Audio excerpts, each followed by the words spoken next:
Hello family. Welcome to Morales Stories, your home for gripping African tales. Don't forget to like, subscribe, and comment. Now sit back and enjoy the drama. Would you fake love for $3 million? I did. And it changed everything. Rhea Amadi stared at the blinking hospital corridor clock, 2:47 a.m., and fought to keep her eyes open. Her night shift scrubs felt damp with exhaustion, her nursing sneakers squeaked against the scuffed linoleum, and every muscle ached.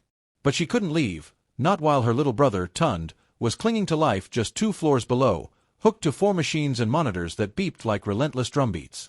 She paused by room 417, where the faint glow of a lamp spilled through the cracked door. Tund's fever had broken, but only barely. Yesterday, she'd sold her grandmother's heirloom necklace to pay the emergency bills. Tomorrow, she'd have to find another way. A voice broke the silence before she could knock. "Nurse Amadi." Rhea turned. A sharply tailored man stood at the end of the hall, charcoal suit, silver tie, polished Oxfords. His shoes made no sound on the floor, like he was gliding. In his hand, he held a black leather portfolio embossed with a single D, Delacroix. "I'm James Arden," he said quietly. "I represent the Delacroix family." Rhea's heart thudded. Delacroix. A name whispered in tabloids, splashed across scandal sheets, the richest dynasty in the country, their tech empire valued in the billions. She kept her distance from that world. A world of privilege she'd never dreamed of touching, until tonight. "I'm sorry to bother you during your shift," he continued, voice smooth as silk. "But this is urgent." Rhea glanced at her watch. "I'm listening." Arden closed the portfolio, tapped the emblem. "Your brother's surgery is tomorrow morning. The cost, 3 million naira. 3 million. About $3 million US dollars. For a routine procedure. Impossible. There must be some mistake." Arden tilted his head. "Private surgery, specialized implant. Your brother needs it. The Delacroix Foundation will cover it, if you accept our offer." Rhea's stomach dropped. "Offer? I don't understand." He extracted a single page and handed it to her. In precise legalese, it offered her $3 million to pretend to be in love with Landon Delacroix, heir to Delacroix Technologies, for exactly 1 year. Her blood ran cold. "You want me to marry him?" "Not legally," Arden said. "Just a contract. You play his fiancée. Attend public events, pose for the cameras. He needs to show stability. Investors want a family man. You get paid. No questions asked." Rhea's mind spun. A transaction of human hearts, like something out of a romance novel gone wrong. "Why me?" Arden's eyes were unreadable. "We chose someone discreet, intelligent, compassionate, who can follow a script. You fit the profile." She scoffed. "I'm a nurse from Suralere. I've never attended a gala." "Scripts and coaching provided," he assured her. "Stylists, PR trainers, everything." 3 million, Rhea whispered. She pictured her brother's face, pale, feverish, trusting. "And if I refuse?" Arden's expression didn't change. "I'm afraid your brother's surgery is off the table." Silence stretched. Rhea closed her fist around the contract. Her life before this moment had been about scrubbing floors, changing sheets, and rounding on patients. She had dreams, quiet ones, of safe homes and steady pay. But dreams didn't pay for life-saving surgery. Her hand trembled. "When do I start?" An hour later, the mansion on the hill. Moonlight gleamed off wrought iron gates, and stone lions guarded the entrance. Rhea stood in her second-hand dress, the best she could afford, heart pounding. James Arden escorted her along gravel paths to a glass-walled foyer. Inside, Landon Delacroix sat alone on a white leather chaise, back straight, gaze fixed on the marble floor. He looked distant, too thin, too pale, with dark circles under his eyes. A prince stripped of warmth. Arden cleared his throat. "Landon, this is Miss Rhea Amadi." Landon's head lifted. His eyes, steel blue, met hers for a single heartbeat before flicking away. No warmth, just curiosity. "Miss Amadi." Rhea swallowed. "Mr. Delacroix." Civilities, she reminded herself. You're on stage now. Arden produced 2 flutes of champagne. A toast to a fruitful partnership. Landon remained silent as Arden raised his glass. Rhea forced a smile, met Landon's gaze. He blinked, then lifted his glass, taking a small sip. She coughed around her own sip, cheap bubbly, not like the Dom Perignon she knew he'd prefer. Heat crept into her cheeks. But she raised the glass higher, projected confidence. Arden cleared his throat again. The contract. He laid it on a glass table. Rhea glanced over, full financial terms, confidentiality clauses, non-disparagement agreements. She bent her head, signed. Every signature a silent prayer for Tun's recovery. As she set the pen down, Landon rose. He strolled past her, gazed down. Rhea heard his steps soft on the marble. When he reached her side, he paused. Why? Rhea's heart skipped. Excuse me. He looked at her eyes, piercing. Why are you here? Why agree to this? She blinked. My brother, he's very sick. I needed the money for his surgery. Landon's expression shifted, a flicker of something. Shame? Regret. He turned away, shoulders stiff. Arden stepped between them. Welcome to the Delacroix family, Miss Amadi. Tomorrow, you begin training. Be ready. Before Rhea could respond, Arden led Landon away. The doors swung shut. The foyer fell silent, echoing with her own breath. Late that night, in Rhea's rented room, she collapsed on the narrow mattress, the contract folded beside her like a guillotine blade. The anticipation, cup of lukewarm tea in her hand, burned her throat as she replayed the moment. Landon's question, why? It echoed. She closed her eyes. Tomorrow, they'd teach her how to fake laughter, build fake memories, orchestrate chemistry. She would become Rhea Delacroix, the face of a corporate fairy tale. All to save one small life, Tun's. Sleep came in fitful waves, nightmares of her brother fading, of being trapped in a mansion of strangers. But deep in her chest, a stubborn spark remained, hope. Not false hope, real hope. A nurse's hope. A sister's hope. At 5 a.m., just before her alarm, she awoke with a start. Contract in hand, she pressed it to her heart. I can do this, she whispered. For you, Tund. Sleep fled. Dawn approached. And with it, the first day of a lie that would change everything. They said he was cold. What they didn't say was why. Morning light filtered through sheer curtains as Rhea sat at the edge of a plush white sofa in a mirrored training room. A PR coach, slick hair and pen poised over a tablet, instructed her on the miracle couple narrative. She was to master canned anecdotes and scripted laughter, a concerted effort to sell a fairy tale romance. But across the room, Landon Delacroix leaned back in an Eames chair, arms crossed, expression unreadable. He didn't take notes, he didn't offer rehearsed lines, and when prompted, he simply stared. The coach cleared her throat. Mr. Delacroix, would you demonstrate how you two first met? Rhea can follow your lead. Landon lifted steel-blue eyes to Rhea briefly, then glanced away. He opened his mouth as if to speak, then closed it. Silence stretched. Rhea forced a gentle smile. We met at a charity gala, she prompted sweetly. You spilled champagne on my dress, and I laughed. He shrugged. No laughter followed. The coach frowned. Perhaps try again. Outside the rehearsal bubble, real life felt urgent. Tun's surgery loomed. Each tick of the clock reminded Rhea why she sat across from a man who treated her like a background prop. She exhaled, steeling herself. Without a glance at Landon, she mimed the gala scene, pretend shock, graceful apology, offer to help him with his lapel. Her voice was warm, practiced. Landon repeated the motions, expression blank. By mid-morning, she understood the challenge. She had to supply the emotion for both of them. Their first public engagement arrived, a soft-focus interview for Gloss magazine.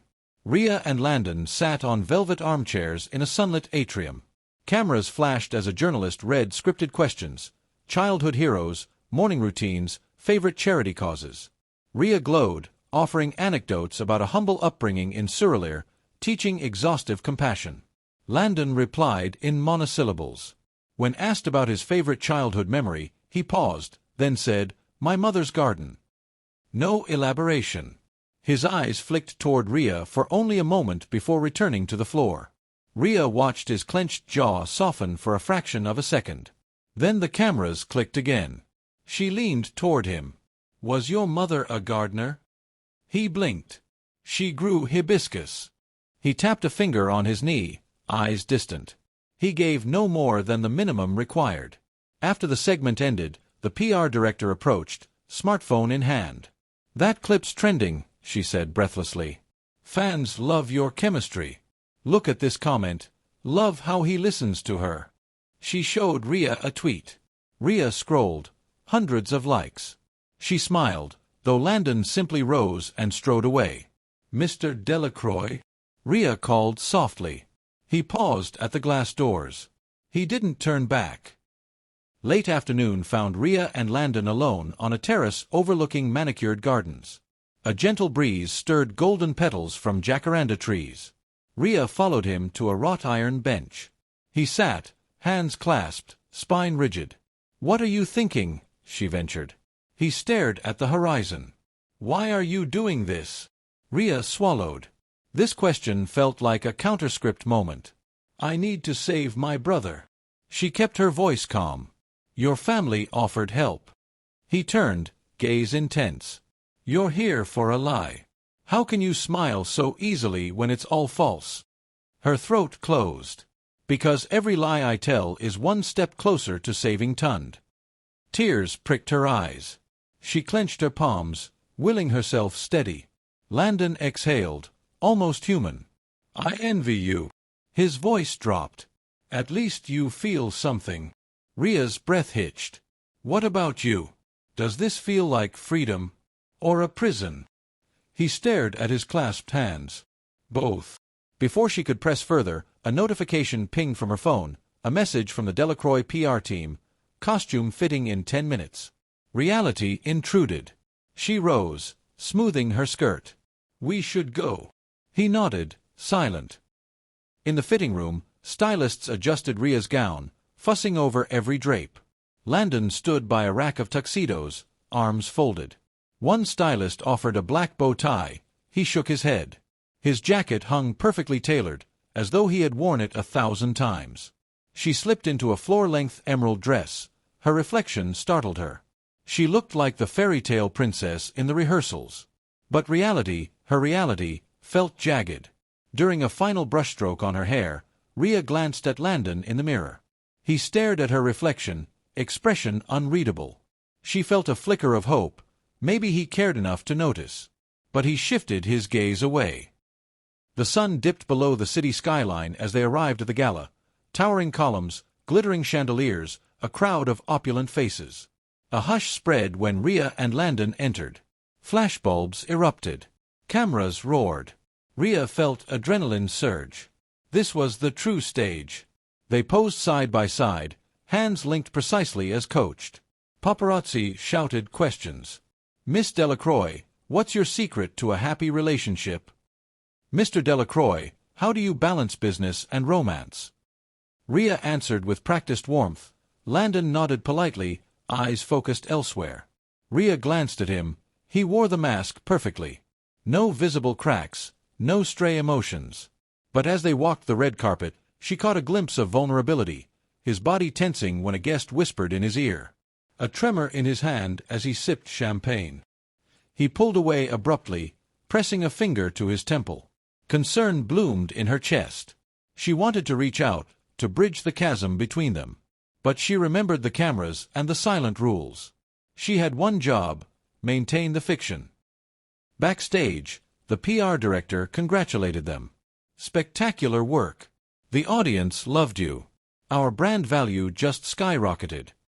Landon nodded curtly. Rhea forced a relieved smile. The lights dimmed as the after-party began. Live jazz, champagne towers, swirling dresses.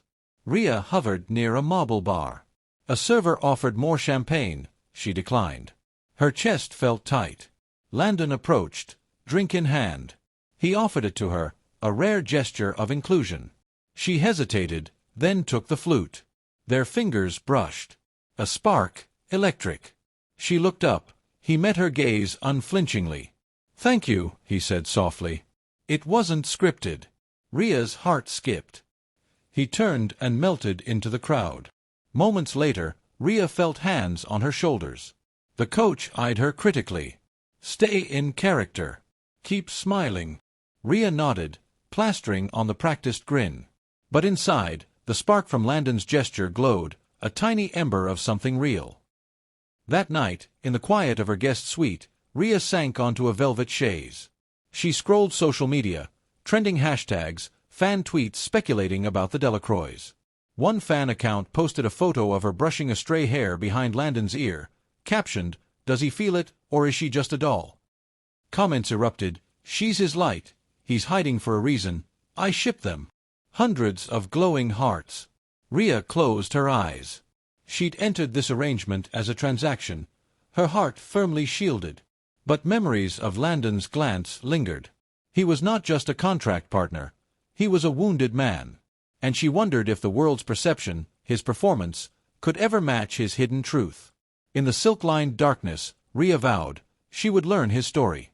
And perhaps, by saving her brother, she might uncover why the Ice Prince had frozen himself out of his own life.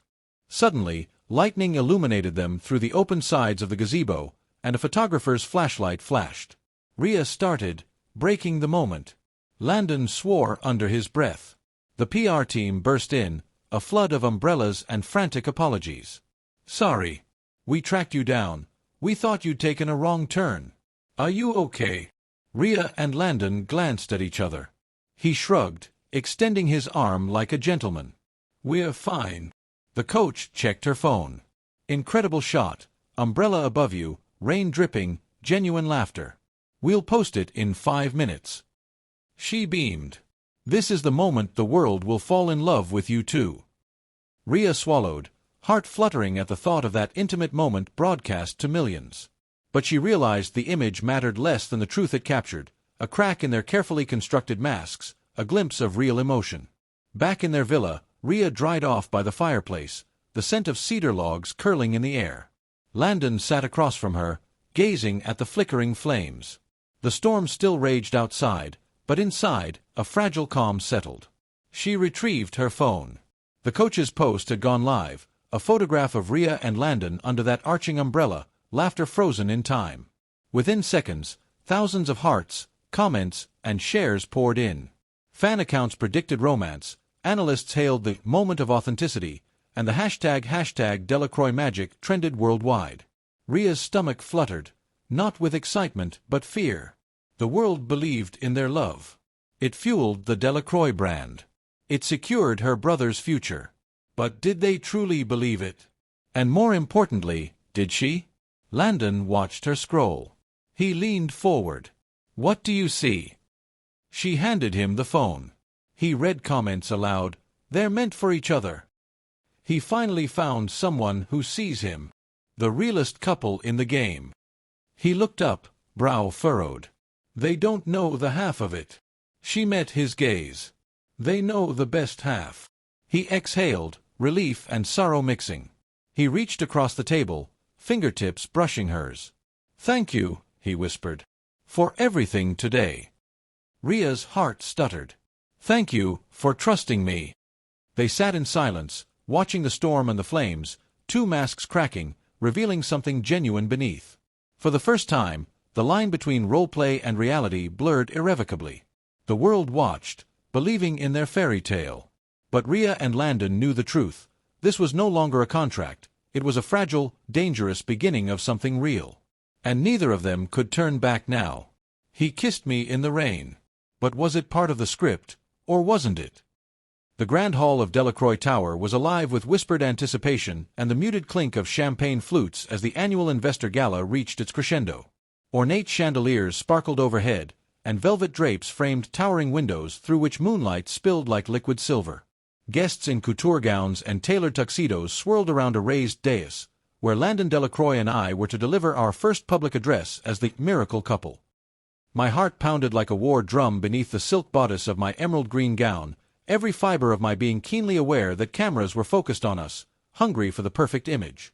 As Landon stepped forward to speak, his usually guarded gaze flicked toward me. His voice, calm and measured, praised the company's quarterly successes and softly credited support from those dearest to me. I caught his eye, smiled, and mouthed, "We're doing fine." He nodded once, almost imperceptibly. When the applause died down, the PR coach gave us the cue, the 2-minute scripted, interactive moment. We walked to the center, joined hands, and gazed into each other's eyes, just as rehearsed. But then, without warning, Landon's fingers tightened around mine, and he leaned in close. A hush fell over the room.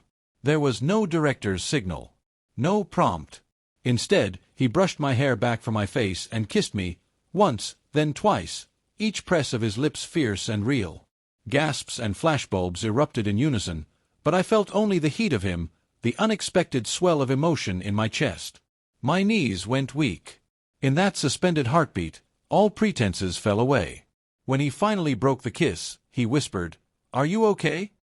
His voice trembled with something unspoken. I managed a nod, though my vision blurred with unwelcome moisture. As the crowd roared, celebrating the moment of authenticity, I realized I had no idea whether the kiss had been an impulsive expression or a carefully calculated risk. It felt undeniably genuine, and that terrified me. By dawn, the gala footage had shattered every engagement record. My phone buzzed relentlessly. Tweets, Instagram stories, fan accounts dissecting the realest Delacroix moment yet. The PR director burst into my suite, breathless and triumphant. "You have to recreate that kiss for the morning shoot. It's gone viral. Viewers are demanding more. We need a staged vignette at sunrise on the rooftop terrace." Imagine the headline, "Delacroix Love Lights Up the Dawn." She clicked through analytics, her eyes shining with victory. I stared at her, drained. "I can't do it again," I said quietly. What happened last night wasn't on the schedule." She frowned, disbelief flickering across her features. "Rhea, darling, you agreed to this. We need to give them what they're asking for." I felt a surge of panic. "But it won't be real." Her reply was clinical. "It doesn't have to be. It just needs to look real." I fled to the terrace, where the first pale light of morning began to fringe the skyline. The marble floor felt cold beneath my bare feet. I pressed my palms to my temples, the echo of the kiss still resonating in my veins. I opened my phone, scrolling through the social feeds that transformed every whispered rumor into a trending hashtag. Hashtag Delacroix kiss trended worldwide. Hashtag real or roleplay. Hashtag Team Rhea. Comments argued over whether the chemistry was authentic. My chest tightened at the barrage of speculation. I felt both exposed and ashamed, a performer trapped in her own illusion. I found the PR director again, planning shot angles with a photographer. I crossed my arms. "I won't stage it. Not again." She paused, camera in hand, and gave me a withering look. "You're jeopardizing months of work. The board expects results." I swallowed. My brother's alive because of that money. But if I keep faking, I'll lose myself. She sighed, stepping closer. "This is your contract, Ms. Amadi. Don't forget what you signed." The implication hung heavy between us. Comply or face the consequences. Moments later, Landon strode onto the terrace. His gaze swept over me, cool as morning dew. "They want to film a sunrise reenactment of last night's kiss," he said, voice quiet. I looked away. "I'm not doing it." He frowned. "Why not?" I turned to face him, tears threatening. "Because it wasn't pretend, Landon. That felt real." He studied me as though seeing me for the first time. "Was it?" he asked softly. "Or are you saying I?" He closed his eyes, shaking his head. "I don't know what I feel anymore." As midnight approached, Landon excused himself from the after-party, slipping away through a side corridor while Rhea paused to smile for more photos. Something, a pang of worry, stirred in her. She searched the hallway and found a mahogany door cracked open, warm light spilling onto the plush carpet. Inside, bookshelves loomed under library sconces. Landon stood before a carved mantelpiece, holding a faded photograph, a young boy clutching his mother's hand in a sunlit garden. His shoulders trembled. Rhea stepped inside quietly. "I'm sorry," she whispered, closing the door softly. He turned, startled. "I didn't hear you." She offered a gentle nod. I thought, you might want company.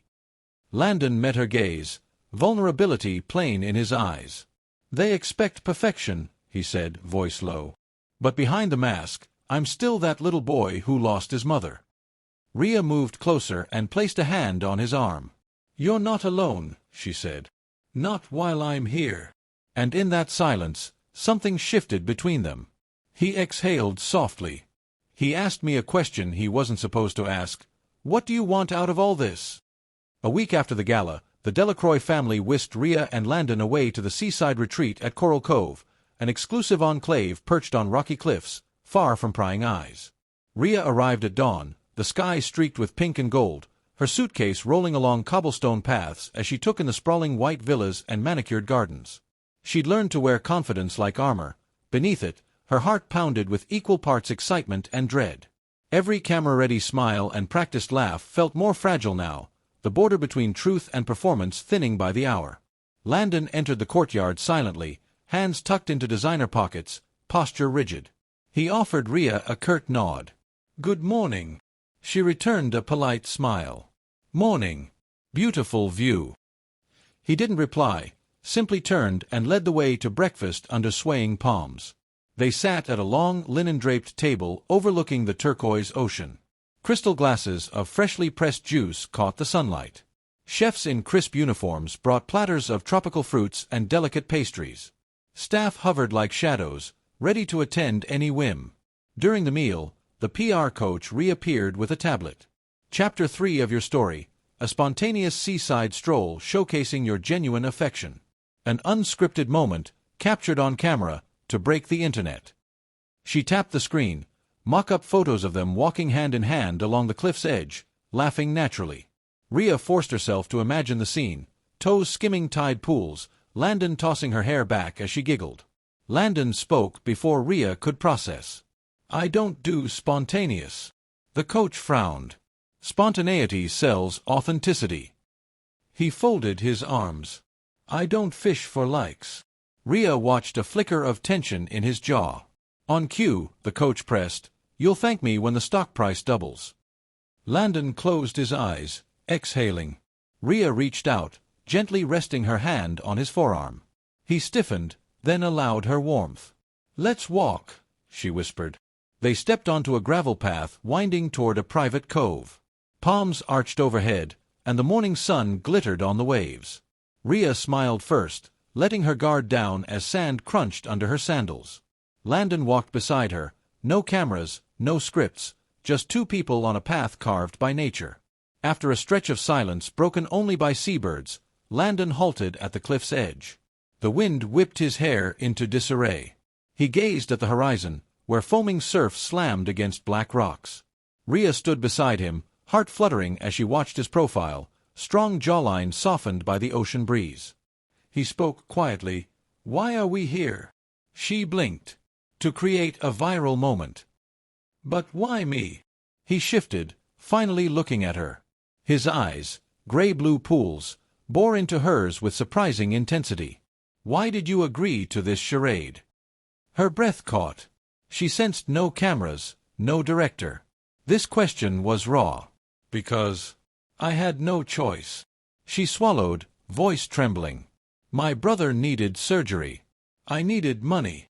He nodded slowly. Everyone has a price. His tone was not mocking, just factual, sorrowful.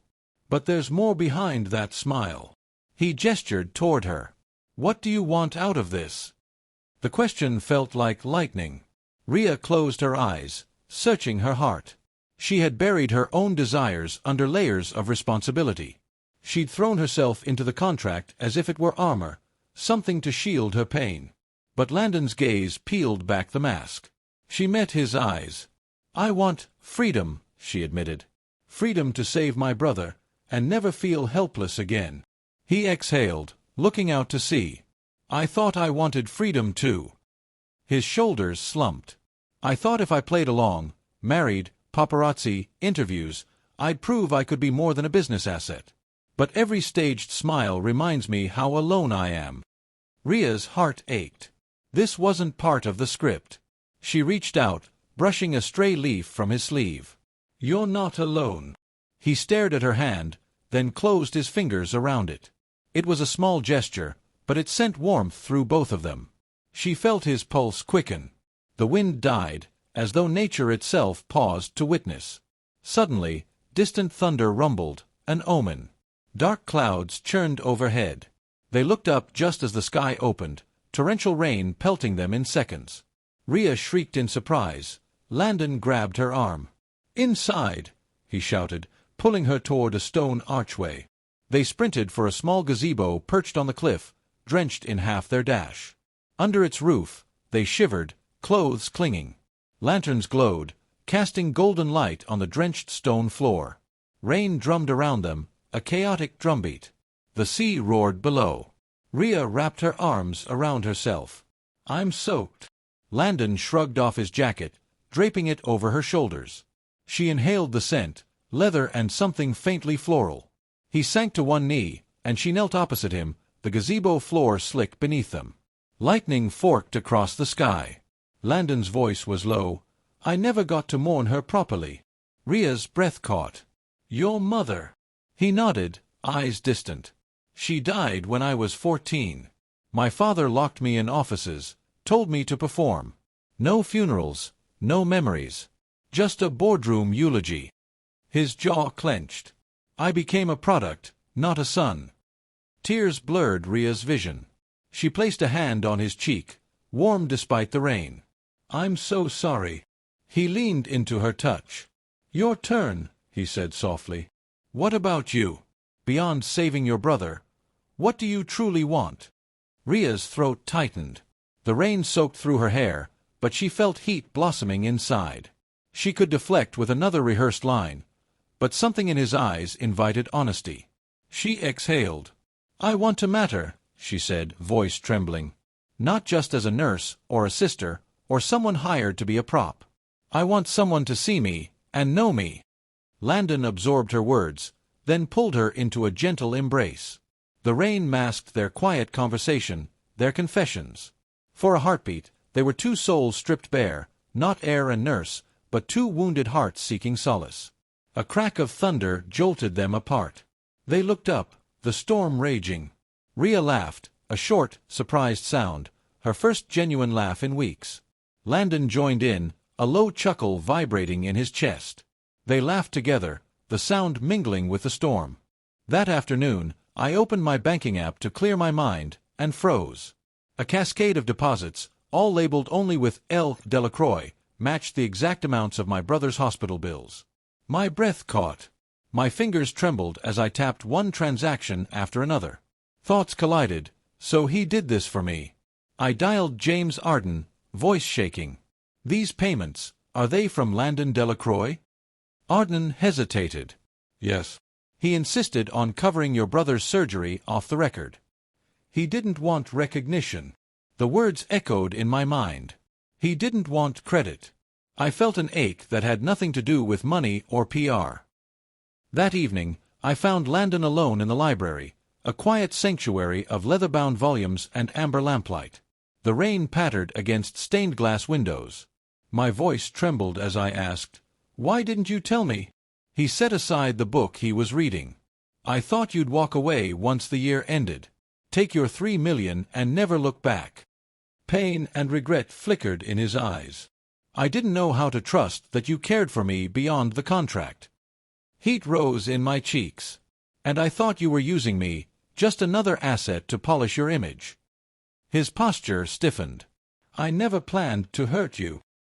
We stood on opposite sides of the room, lightning flashing beyond the windows as if nature reflected our turmoil. Words came fast and jagged. I accused him of manipulating my life. He accused me of cynicism and betrayal. "You signed an agreement," he seethed. "You're playing the part as much as I am." I countered, voice rising, "I'm faking smiles, staged interviews, contrived moments, everything. But last night, my voice broke. Was real for me." He stared, expression torn between hurt and longing. Then he turned away, voice low, "I don't know if I can play this game anymore." I fled the library, the storm raging outside as if urging me on. The marble corridors blurred beneath my hurried steps, my heels echoing in the silence. At the main staircase, I paused and looked back, Landon's silhouette framed by the ornate banister, shoulders tense. I swallowed hard, then pressed on, my heart pounding louder than the thunder. I burst through the front doors into the pouring rain, my gown plastering to my legs. I clutched the contract in one hand, my purse in the other, and flagged a passing cab with shaking fingers. The driver's headlights cut through the downpour as I slid inside. Wet and trembling, I asked to be taken to the hospital. Now, beneath the harsh glare of emergency lights and the relentless patter of rain against glass doors, I stood outside Tun's ward. No cameras. No scripts. Just real life, raw and uncompromising. I inhaled deeply, the sterile scent of antiseptic mingling with the humid air. With each step toward his recovery room, I felt the weight of choices I could never undo. The stage was gone, and I faced my truth. Was I ready to risk everything for something genuine, something worth more than $1 million contract? Only one step remained between me and the answer. The truth was leaked. But not by me. I woke before dawn, the glow of my phone lighting the ceiling above my bed. My thumb hovered over the screen, then reluctantly swiped. Notifications pounded like hail. News alerts, tweets, Instagram stories, and messages from strangers. Headlines screamed, Delacroix Heir's fake romance exposed. Nurse paid to play wife, inside the scandal. I pressed my palm to my mouth, heart thundering. I hadn't anticipated this. I only signed the contract to save Tund. Now everyone thought I'd betrayed Landon for money. My hands shook as I dialed James Arden. He answered on the second ring. Ms. Amadi, his voice cool. I'm aware of the leak. I'm investigating the source. I bit back a sob. We need a statement, I whispered. Arden hesitated. The family suggests you issue a brief apology for any confusion, express regret that the arrangement has become public, and affirm your gratitude for their support. I closed my eyes, imagining the words on a teleprompter. But I refused. No. I won't lie again. The line went dead. I threw on jeans and a sweatshirt and flew out of my apartment. Rain pattered against the sidewalks as I hailed a taxi to the hospital. The city lights blurred in my tear-filled eyes. By the time I arrived, the sky was dark, and emergency lights painted the entrance in red and blue. I rushed inside, ignoring security's questions, and headed directly to Tun's room. He lay asleep, monitors beeping softly. A nurse gave me a sympathetic glance. I slipped into the chair at his bedside, fingertips tracing the 4-line. Relief and fear tangled in my chest. His surgery had been a success, but recovery would take weeks. And now I had no secure funds to pay for his extended care. My earnings from the Delacroix contract were frozen, and the family had cut off all contact. Footsteps approached. I looked up to see Dr. Lawson, her brow knitted. Ms. Amadi, may I have a word? Outside the room, she closed the door. The hospital has received only partial payment for Tun's hospitalization. The rest is pending clarity on your finances. We need confirmation soon. My throat tightened. I swallowed. I thought everything was taken care of.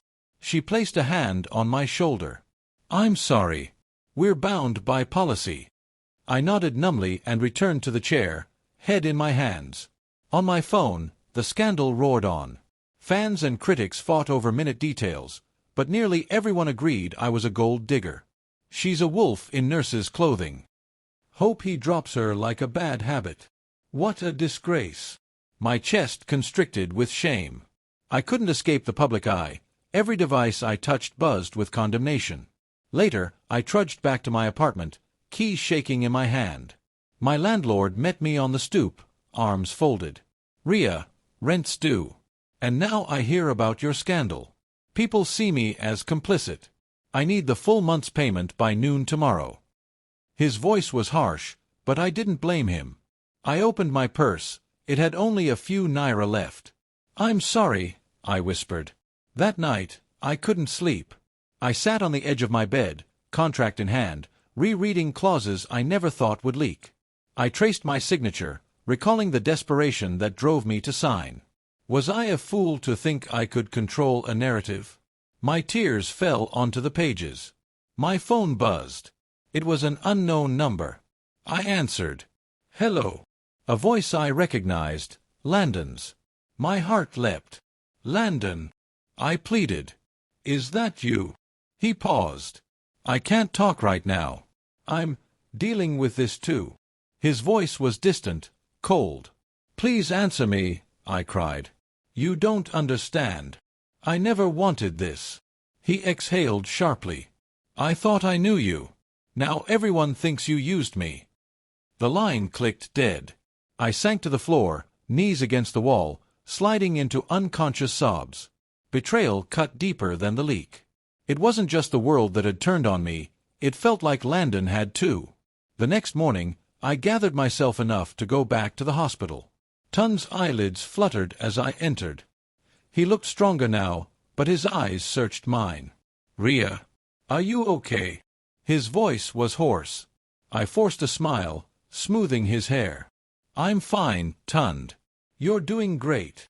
He nodded, then closed his eyes. I sat by his side, brushing his arm gently. For a moment, his calm steadied me. A knock sounded. James Auden entered, face etched with concern. "I'm sorry to intrude." He stepped close, voice low. The leak originated from within the Delacroix board. My uncle, Gregory Delacroix, wanted to oust Landon and sabotage the contract. "He's been suspended." Relief bloomed, then curdled with fury. "So you did investigate?" He nodded. "I wanted to protect you." My voice shook. "And protect Landon." Arden glanced at Tund. "Your brother will need care. I'll ensure funds are released immediately." His promise felt like a lifeline. That afternoon, I agreed to one press conference. Arden coached me through a brief statement, expressed regret that the private agreement became public, affirmed that no ill intentions motivated me, and state that my sole focus remained my brother's recovery.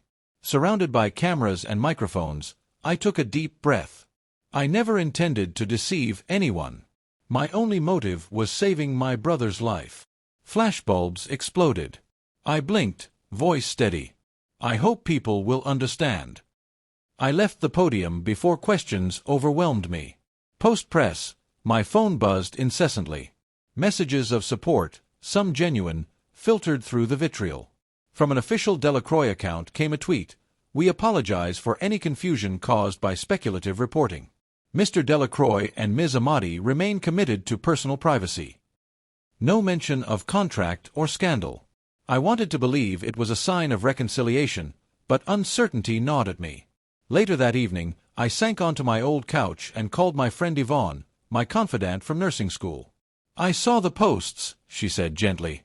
"You saved your brother. Don't let strangers rewrite your story." My voice cracked. "I feel lost." Yvonne breathed. "Then speak out. Share your truth. The world can handle honesty better than lies." She urged me to record a brief video explaining my motives. I hesitated, worried about further exposure, but her faith kindled resolve. "Okay," I said. "I'll do it." After hanging up, I stared at the contract spread on my coffee table, the ink smeared by tears. Every signature felt like a scar. I pressed my hand to my chest, reminding myself that I was more than a clause in a document. No sum of money could buy genuine connection or absolve guilt. Yet Landon's absence pained me more than public scorn. I couldn't sleep that night. My mind raced endlessly, relentlessly. Just then, my phone buzzed with a message from Landon. "Meet me at Coral Cove. 6 a.m. My breath caught. Coral Cove, site of our stormlit confession. My heart hammered as I considered his invitation. If he still wanted me there, perhaps our real story wasn't over. I grabbed my coat. Tomorrow, everything changed. They paid me to fake love. I paid the price when it became real. 6 months had passed since the scandal. My life had shrunk to the walls of a small rural clinic in Okocha, a village miles from the glitter of Lagos. Each dawn I donned my faded scrub top and measured out pills for patients whose names I knew by heart. Mama Folake, who limped in with aching knees; young Jide, whose malaria required every day of my careful attention; Abimbola, who brought me baskets of plantains in gratitude. Here, anonymity was a blessing. No cameras, no contracts, no whispers of betrayal, just the steady rhythm of healing. I kept a simple routine. One morning, I roused before sunrise, brewed coffee over a charcoal stove, and studied medical journals by lamplight. By 7, I greeted the queue that formed under the baobab's shade, villagers seeking vaccinations, prescriptions, advice. The clinic's roof leaked in heavy rains, and our generator sputtered under load, but I thrived on purpose. Each life I saved reminded me of my brother's gratitude when he recovered. Tund had returned to school, healthy and hopeful. I had traded one stage for another, and here, the stakes felt sacred. That Tuesday, the heat pressed down as I administered a tetanus shot to an elderly fisherman named Emeka. He winced, then offered a crooked grin. "You're an angel, Nurse Rhea. If every clinic had you, none would fear the needle." I smiled, heart light. "Just doing my job." His eyes glittered. "Your family in Lagos must be proud." I blinked, gaze drifting toward the dusty road that led to my past. "My family is here." As I packed away syringes, a sleek black car rattled onto the dirt track. Its polished body gleamed in the sun like an alien object. Villagers paused, shading their eyes. The clinic staff exchanged wary glances. I froze, heart skipping. That car, its emblem was unmistakable, a single silver D, Delacroix. A surge of memories, gala lights, stormy confessions, broken contracts, crashed through me. I hesitated only a heartbeat before straightening my spine. No one would see me cower. Dr. Olatunji, the clinic director, approached. His face was calm but concerned. "Rhea, are you all right?" I forced a nod, voice steady. "Just dust in my eye." A tall driver in crisp uniform stepped out and opened the rear door. Landon Delacroix emerged, suit tailored, tie loosened, expression both relieved and uncertain. Villagers whispered as he strode forward. I felt every eye on me, but Landon ignored the crowd. He moved with purpose, stopping before me. "Rhea," he said, voice low and warm. No cameras, no scripts, just breath that caught like the first time I saw him smile for me. "May I have a moment?"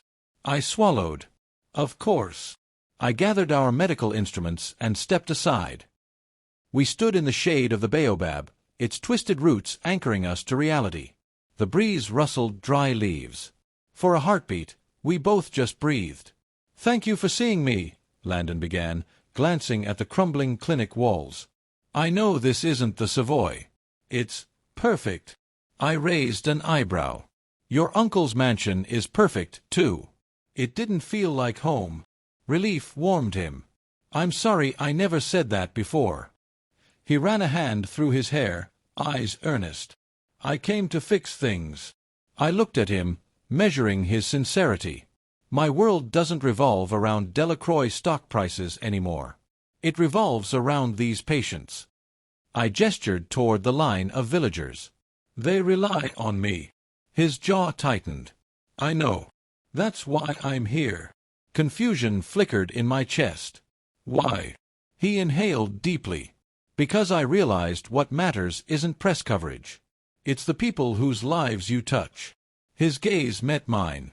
"I thought I lost you. You vanished after the scandal. I searched for you, everywhere. When I found out the leak was my uncle's doing, I confronted him. He confessed." His voice trembled. "He thought exposing our contract would wreck me. But instead, it cost me the one real thing I ever had." I blinked against the memory. Headlines accusing me, tweets mocking Landon's heartbreak, the world's sudden judgment. "And then—" "He paid the hospital bills," I interrupted softly. "You did that?" He nodded. "I wanted to protect you." His eyes shone. "You paid the price of a lie I asked you to play." But what I felt, it became real. He paused, hand reaching for mine. "Rhea, will you come home with me? Not for a deal, not for cameras, just for us." I stared at his hand clasping mine, warmth flooding my veins. The ache I'd carried, the loneliness of being a hired heart, eased. But doubt lingered. "Landon, I'm afraid." His thumb brushed my palm. "I know. You've been hurt by this world. But I've hurt too. I don't want another contract. I want you." I dropped my gaze to the red clay road, imagining life back in Lagos. Flashbulbs, stylists, scripts. I thought of this clinic's leaking roof and the faces of patients who trusted me. "I built a home here," I whispered. "You built yours in boardrooms." He tilted my chin gently. "Then let's build one together." He drew a gleaming keychain from his pocket, a small handmade wooden plaque painted with two intertwined hands. I recognized it. It had been his mother's carving, the one in the photo from Coral Cove. "It's your key," he said. "To my home, to my life, wherever that may be."